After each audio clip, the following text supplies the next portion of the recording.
Hundreds of Nigerian students are still missing after gunmen attacked a secondary school in Nigeria's Katsina state.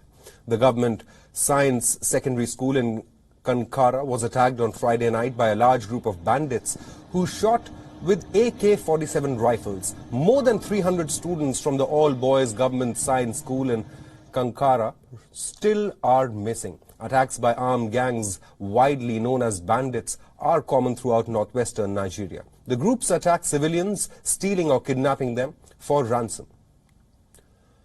Gunmen on motorcycles stormed the government science school and engaged security forces in a fierce gun battle, forcing hundreds of students to flee and hide in surrounding forest. Students who escaped mass kidnapping in Nigeria have now spoken about their ordeal.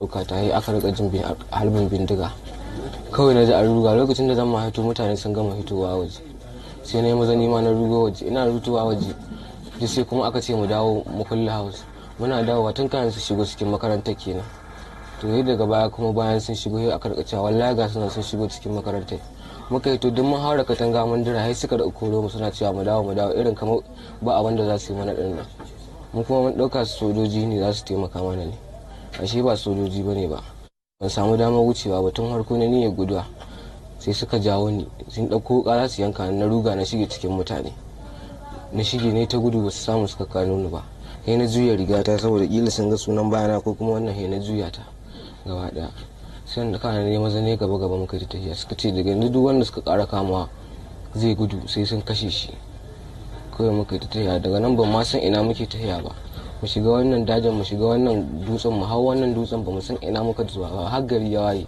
muna tafiya. Since the attack, all secondary schools in the state have been shut. Nigerian authorities on Sunday stepped up efforts to rescue the students abducted by the armed men who raided their hostels. State Governor Bello Masari has said soldiers were working to locate and free the hostages. United Nations Children Agency UNICEF has condemned the assault on school in Katsina.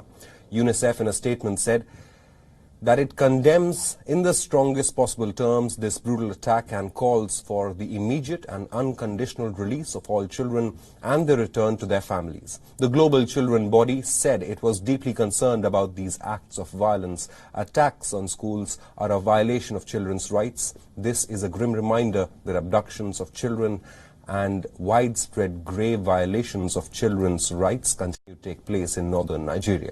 UNICEF statement read.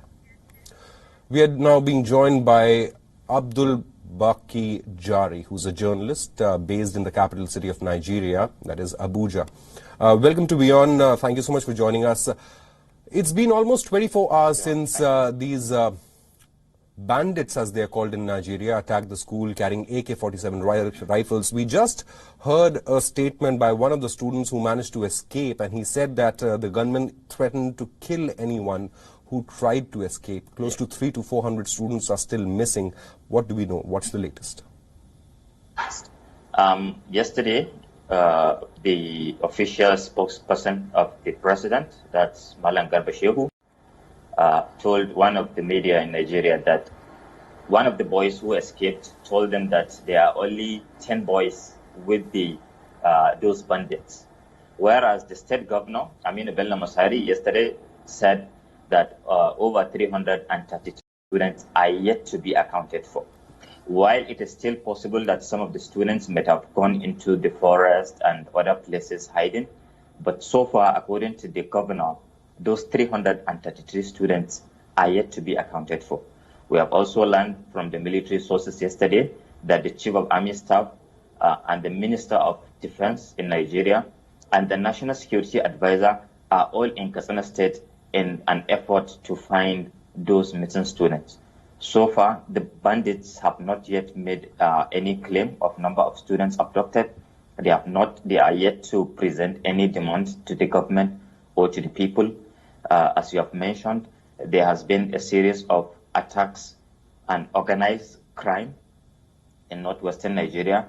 Those bandits, sometimes they really make any demands. They just go in to create arson and kill people. Sometimes they make demands of ransom, monetary ransom, or demands for compensation or some sort of what they consider to be justice that has not yet been served to them. So far what we know is that the bandits are yet to make any claim. These are people who are not educated. They really cannot make any sophisticated claim either via the internet or any medium. So what they normally do is they send informants or they spread the word that, okay, so persons are with us and this is our demands. So they are yet to make any of such demands. You say this is they are yet to make any demands, but this is contradictory to the initial reports which suggested that the bandits, as they are called, have abducted the children to ultimately make demand for ransom. You say they have not made any demands. So do we really know the motive why they have captured so many children? Is there fear over the lives of these children as well? Because the situation in Nigeria is dire. Amnesty International says that more than 1,100 people have been killed this year alone by bandits in Nigeria. So this is not a new situation that the authorities are facing. Is there fear over the lives of these children who've been abducted? Yeah, well, it's almost certainly that the abduction was made by those groups that are known to be bandits. But like I've said, what they normally do is after making the abduction, it will take some time. It may be either a week or a month before they will come up and say, this is the amount of money that we need. So far from the government sources and from the family sources, none of them have come out and said, so person have said that they want so amount of money. Back to the second part of the question, there is so much fear about the lives and the well-being of those students. This is something that is not new in northern Nigeria.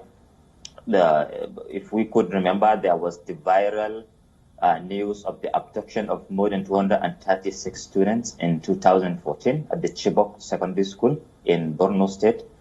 And there were a series of attacks on a lot of government and private institutions, and they are being made by these armed groups, some of which are, termed to be bandits. When they attack, they kill indiscriminately. In the last 4 years, there were attacks in several secondary schools.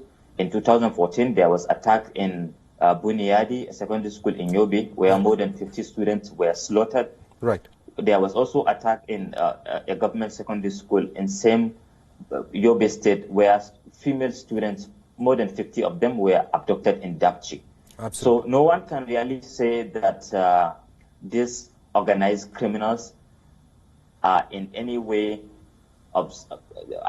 they are in any way following a sort of protocol. These Absolutely. are people who are criminals, who over the time have proven to be very unreliable in the sense that they cannot, even after paying ransom, the security of life of any person who is with them cannot be guaranteed.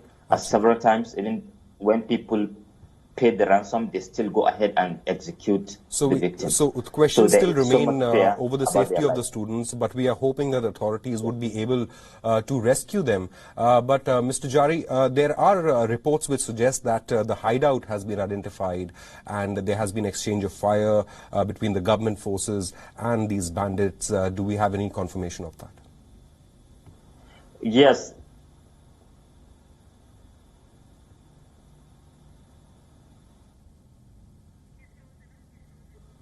Right, we'll try and reconnect with journalist Abdul Baki Jari, who had joined us from Nigeria about over this alarming story, really. 24 hours it's been that armed bandits, armed with AK-47 rifles, attacked this school in Nigeria. There were 800 students in the school, and close to 24 hours later, 300 to 400 of them still remain missing. There are initial reports that suggest that the hideout has been surrounded and there has been an exchange of gunfire, but we still do not know about the health and safety of the students who have been abducted. We heard from one of the students who managed to escape, and he said that the gunman had threatened to kill anyone who tries to escape. We'll keep our viewers ahead on all the developments coming out of Nigeria.